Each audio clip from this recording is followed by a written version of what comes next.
Bonjour Monsieur le Ministre, merci beaucoup d'avoir accueilli Média 24 et de répondre aux questions que nous nous posons, que se posent nos lecteurs. On est les essais cliniques phase 3 au Maroc.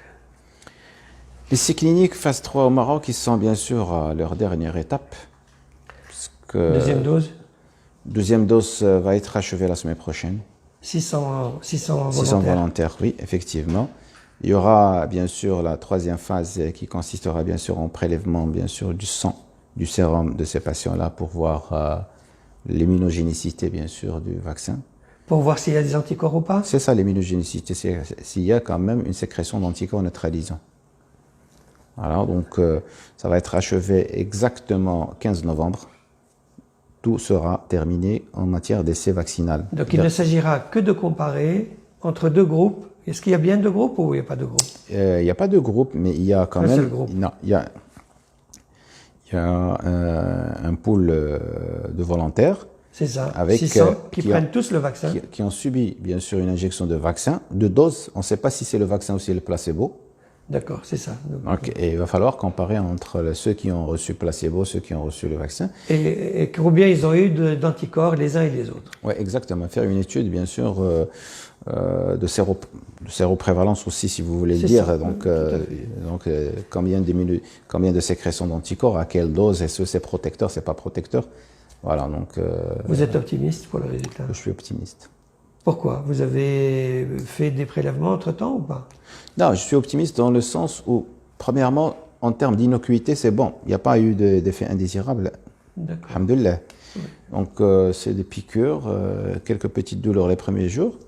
On attend ce que va révéler, bien sûr, les résultats d'immunogénicité pour dire effectivement si c'est bon, mais à l'instar de ce qui s'est passé à l'international, parce qu'on n'est pas le seul pays à faire donc, l'essai vaccinal avec le groupe chinois. Le Pérou, ça a été fait, l'Argentine, l'Émirat, le Pérou, Bahreïn et d'autres pays. Donc, et les résultats étaient très très bons. Donc, partout ailleurs. Partout ailleurs, on ne va pas sortir du lot. Donc je pense c'est avec une immunogénicité qui était bonne dans les autres pays et pourquoi pas chez nous. Donc, Et quel sera le calendrier en parlant uniquement de ce vaccin-là? Donc, on va avoir les résultats en novembre. Totaux, globaux? Les résultats préliminaires. Parce qu'un essai vaccinal, il peut durer 1 an. D'accord. Donc on ne peut pas savoir, d'abord on ne peut pas lever l'anonymat rapidement sur les tests parce qu'il va falloir attendre 1 an. Et l'observation, elle doit durer plus de 6 mois. Donc dans un essai vaccinal, surtout quand il est urgent. Mais quand il n'est pas urgent, ça peut durer 1 an, 2 ans.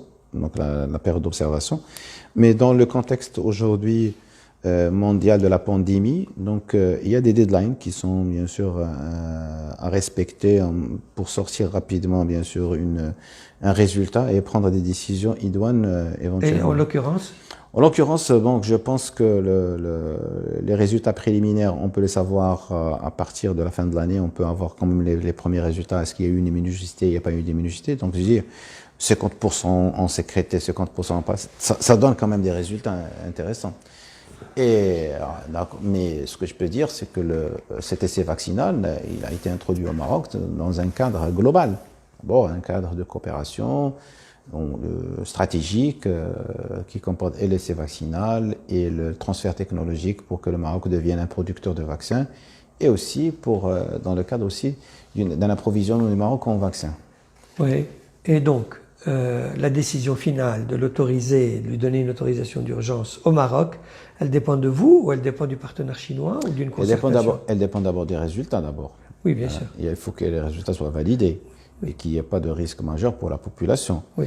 Et donc le Maroc ne peut pas faire l'exception par rapport aux autres pays. Il y a aujourd'hui une conjoncture qui est importante, une pandémie qui évolue avec beaucoup d'incertitudes. Le vaccin reste le seul brin d'espoir. Oui. Si il est efficace aujourd'hui, donc à l'instar des autres pays, ce que recommanderait éventuellement l'Organisation mondiale de la santé, parce qu'elle a prévu des pistes, vaccination normale ou l'utilisation d'urgence de vaccination. Et donc, si le risque il est important ailleurs, la vaccination, elle deviendra quand même quelque chose de manifestement d'important. Très bien, mais essayons de mettre des dates, repères. à ce que vous êtes en train de dire, même s'il s'agit d'hypothèses? Les dates européennes, Non, vous à peu près, ne d'une pouvez, manière pas les, indicative. vous ne pouvez pas les dire parce que vous ne maîtrisez pas, Bien bien sûr. sûr, l'ensemble des paramètres. Bien sûr. Ils ne dépendent pas du... Bien sûr, mais vous avez dit que avant la fin de l'année, on connaîtra les principaux résultats en matière d'efficacité et d'effets indésirables immédiats. On les connaîtra d'ici la fin de l'année. Alors, je peux résumer ma situation. Tous ces vaccins-là qui sont utilisés aujourd'hui dans l'essai vaccinal, c'est la phase 3 de l'essai vaccinal. Oui. Ça veut dire qu'ils ont prouvé leur innocuité en phase 1, Oui. ils ont prouvé leur efficacité en matière de sécrétion d'anticorps neutralisants en phase 2, et aujourd'hui on les teste au niveau des communautés pour savoir leur efficacité, innocuité, immunogénicité, et bien sûr dans le cadre d'une population donnée. Ça, on le saura après. Mais on s'est fait déjà une idée sur l'efficacité du produit. Si, au sein de différentes populations qui ont utilisé le vaccin avec différentes, peut-être, je dirais, différentes nationalités, on va estimer que le produit, il est bon. Et au vu de ce qui se passe au niveau mondial, l'évolution de la pandémie et les risques impondérés qui existent dans notre secteur, je pense que l'utilisation peut devenir imminente du vaccin. Maintenant, vous me demandez bien sûr de fixer un calendrier par rapport à l'utilisation du vaccin. Je ne saurais pas vous dire tout de suite. Par hypothèse, non, par hypothèse. Par hypothèse. Donc si tout se passe bien, c'est au plus tôt en janvier. Vous savez, donc, exactement, si vous voulez, même avant. Même avant. Même avant, fin décembre, on peut avoir les choses de manière claire. Très bien, si tout se passe bien. Pour ce vaccin-là, en tout cas, si tout se passe bien. Vous avez parlé de production, partenariat dans la production, transfert de technologie. Est-ce que le Maroc fabriquerait, moi j'utilise le conditionnel, donc est-ce que le Maroc fabriquerait, produirait lui-même ce vaccin, si tout se passe bien? Le Maroc a fait maintenant le premier essai vaccinal chez lui. Pourquoi il ne fera pas bien sûr la production du vaccin? Très bien. Non, oui ou non? Oui, le transfert technologique, ça fait partie des accords. Oui. Il y a un choix qui a été porté pour la, donc cité, le Maroc produira... la cité technologique de Mohamed VI à Tanger Oui. pour la production du vaccin, mais pas pour la vaccination actuelle. C'est-à-dire on est dans le futur. On s'installe sur un transfert technologique qui permettra le Maroc d'acquérir cette expertise. D'accord. Est-ce que le Maroc va collaborer dans la production du vaccin anti-Covid? Oui. On le saura après. On ne sait pas combien de temps ça va durer cette épidémie. On ne connaît pas la saisonnalité du virus. Est-ce que ça va se transformer en endémie ou non, comme les autres maintenant? Est-ce que ça va devenir un vaccin routinier? Mais l'infrastructure sera là, la plateforme, éventuellement pour le futur. Alors, mais le Maroc n'est pas partenaire uniquement dans le vaccin, pas de contact ou de convention uniquement avec le partenaire chinois. Il en a signé avec AstraZeneca, avec leur représentant russe. Et je pense que vous êtes également en contact avec d'autres pays ou d'autres vaccins ou d'autres laboratoires. Oui, comme vous le savez, il ne faudrait pas mettre l'ensemble de ces œufs dans le même panier. Voilà. Il faudrait bien sûr pister plusieurs fournisseurs. D'abord parce que les incertitudes sont toujours là. D'accord ? Oui. Personne ne peut vous dire au jour d'aujourd'hui si tel vaccin est plus efficace que l'autre. Oui. D'accord ? Et donc, également, de surcroît, la capacité de production mondiale ne suffirait pas pour répondre à l'ensemble des besoins des pays. Voilà. Donc, il faut tenter ses chances et essayer quand même de voir avec plusieurs fournisseurs. Et c'est la raison pour laquelle le Maroc a déjà vu avec Sinopharm, il a déjà vu avec AstraZeneca.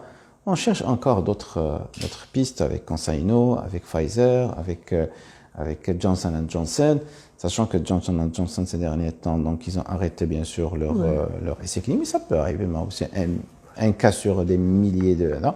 Donc il n'y a pas de vaccin sans effet indésirable, mais quand on mesure bien sûr le pour et le contre, bien. Voilà. Donc on est en contact avec plusieurs fournisseurs, on n'en est pas au stade de dire que ce sera celui-là ou celui-là, hein, c'est logique. Avec le partenaire chinois, Sinopharm, on aurait combien de doses si les choses se passent bien? On pourrait acquérir combien? Alors, je ne peux pas répondre à cette question tout de suite, mais on est sur des doses. On espère avoir le maximum de doses, mais ça dépendra aussi, bien sûr, de des accords qui sont en train de se passer tout de suite. Certes, il y a des promesses pour avoir 10 millions de doses d'ici la fin de l'année. 10 millions. 10 millions de doses pour arriver éventuellement pour 2021, pour avoir d'autres doses éventuellement, en fonction bien sûr des besoins de la population. Mais nous avons quand même anticipé en créant quand même un comité technique et scientifique de vaccination qui va côtoyer bien sûr... Donc vous allez publier la liste des membres. Exactement, donc nous ne craignez pas donc cette fois-ci qu'on va le publier. Elle existe même au niveau d'un document précis. Et puis qui aura la latitude de calculer la population cible, les priorités, des gens à vacciner, sur combien de jours on peut faire la vaccination, est-ce que ça va être sous forme d'une campagne ou d'une vaccination normale, mais je pense que ça va être sous forme d'une campagne plus qu'une vaccination. La période à choisir, comment amortir cette période, la faire également donc dans le contexte du Covid, parce qu'en évitant bien sûr les flux, les rassemblements, il y a des tas de questions.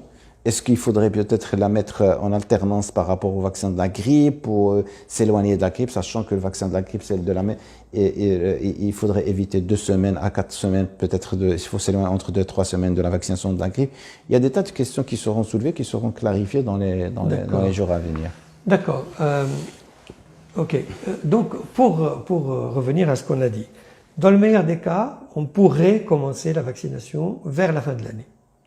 Le Maroc fait bien sûr, sous l'impulsion de Sa Majesté et bien sûr l'encadrement, le maximum d'efforts pour procurer le vaccin aux citoyens marocains. Voilà. Et on fera notre mieux pour que le Maroc bénéficiera parmi les premiers pays du vaccin. Très bien. Voilà, c'est ça ce que nous essayons de faire. AstraZeneca, ils ont promis combien? On achète combien chez eux? À l'AstraZeneca, si leur projet aboutit. Nous sommes partis sur quand même 17 millions de doses avec 3 millions en option, c'est-à-dire 20 millions de doses. Parce qu'il s'agit d'une double dose par patient et donc un vaccin égale 2 doses. Pour Sinopharm aussi, non? La même chose, d'abord tous les vaccins maintenant. Donc pour Sinopharm, quand on a dit 10 millions, ça veut dire 5 millions de personnes. Pour un début. Oui, pour un début. Et on va partir sur plus. D'où la nécessité d'avoir des groupes prioritaires, des groupes cibles prioritaires. C'est normal. C'est normal, bien sûr. Et ces groupes prioritaires, c'est qui? Ça peut être les professionnels de santé, les personnes âgées, les comorbidités, les sécuritaires. L'Organisation mondiale de la santé avait statué sur ça depuis la nuit des temps dans le cadre de la vaccination. Alors, dans un programme de vaccination, il y a une population cible dans laquelle il y a les personnes utiles, d'accord, qui sont en première ligne, professionnels de santé, les personnels de sécurité, et bien sûr certains personnels publics qui sont utilisés, je cite pour l'exemple, transport commun, le chauffeur du transport commun, et puis vous avez les personnes à risque, qui sont les personnes vulnérables, 65 ans, morbidité, etc. Vous les classez comme ça, et vous pouvez bien sûr à ce moment-là les dispatcher en fonction bien sûr des régions, et avoir une cartographie des personnes à vacciner au moment opportun. Très bien, mais il faut les connaître. Il faut connaître les diabétiques, il faut connaître les... Les chiffres sont connus. Oui, on connaît le nombre, mais on ne connaît pas les personnes. Alors le Maroc, écoutez, le Maroc, et spécialement le ministère de la Santé, il a une grande expérience dans la vaccination. Alors, je peux vous faire fi, bien sûr, de l'expérience qui a été menée en 2013. Oui. Ils ont vacciné, bien sûr, une population de pratiquement 11 millions en 2 mois. Oui. Donc je pense que on n'a pas de souci par rapport à cela. Est-ce que le vaccin sera obligatoire? Il n'y a aucune obligation par rapport au vaccin, et dans le monde entier, ça reste quand même une liberté de choix, je pense. Et je pense que dans tous les pays, c'est une action volontaire. Oui. Mais dans le volontariat, il y a aussi la personne, elle doit faire ses choix par rapport au risque de transmission qui existe. Donc c'est une prise de conscience. Il faudrait peut-être un travail de communication pour expliquer davantage le pour et le contre, et mettre bien sûr la population dans une position qui est confortable, qui lui permettra de choisir la meilleure des solutions. On ne pourra pas imposer. Mais sachez quand même que demain, la vaccination risque de conditionner aussi la libre circulation internationale. Donc rapidement, on peut arriver au passeport biologique. Donc il faudrait qu'à ce moment-là, c'est le rôle aux instances internationales de dire que la vaccination anti-Covid qui pourra conditionner la liberté de la circulation elle est valable pour tel ou tel vaccin, parce qu'il va falloir des choix. Il ne faudrait pas à ce moment-là que le citoyen soit otage quand même de tel ou tel vaccin. Donc, je sais pas si je me suis fait comprendre. Clair. Voilà, donc. C'est tout à fait clair. Voilà. Est-ce que, ce que nous on a appris, c'est que l'objectif d'une première grande phase, une grande séquence de vaccination serait 80% des plus de 18 ans au Maroc. Oui, alors les essais vaccinaux ont été faits sur des populations de plus de 18 ans. Jusqu'à un certain moment, ils ont limité bien sûr l'essai à 58 ans. Maintenant, par la suite, ils ont ouvert bien sûr la parenthèse bien sûr sur la limite d'âge. Mais bien sûr, cela n'empêche, on peut avoir des populations qui sont moins de 18 ans et qui sont vaccinables. Parce que oui, mais l'objectif marocain immédiat, ce sera 80% des plus de 18 ans, n'est-ce pas? Oui, on s'inscrit dans la fourchette qui est indiquée aujourd'hui pour l'essai. C'est ça. Mais demain, il peut y avoir des variations, puisque comme le cas de la grippe, il y a des enfants de 6 mois à 5 ans qui bénéficient de vaccination de grippe, et c'est une priorité. Oui. Mais vous confirmez l'objectif de 80%? On estime dans le cadre de la pandémie, on estime oui. que notre devoir aujourd'hui dans le cadre de la pandémie, c'est d'assurer oui. de 80% de vaccination. Maintenant, est-ce qu'on va atteindre cet objectif ou non? Ça restera quand même de la volonté de la population. Et c'est là où le travail qui doit être fait de communication, de sensibilisation. C'est parfaitement clair. Est-ce qu'on a une chance de fabriquer ce nouveau vaccin dans l'immédiat? Peut-être dans le cadre des nouveaux contacts avec d'autres pays?